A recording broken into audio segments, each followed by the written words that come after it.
мереге. Байланыстан беребиз. Осы уақытпен шақырту түсуде Қызылорда қаласы Мырзабек ұлы 22-ші мекенжайда үй жануда. Қабылданды.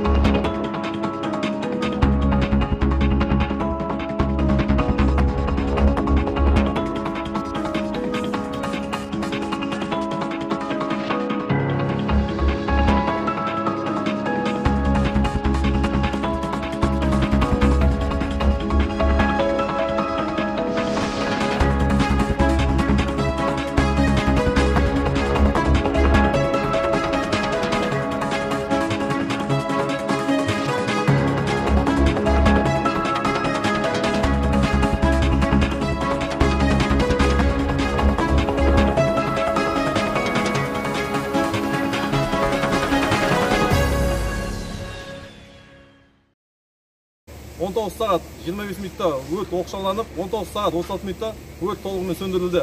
Өрттің шығу себебі анықталды. Өртте жапа шеккен адамдар жоқ.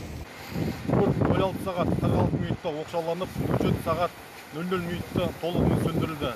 Өрттен қаза болғандар мен жарақат алғандар жоқ. Өрттің шығыны мен шығу себебі анықталуда.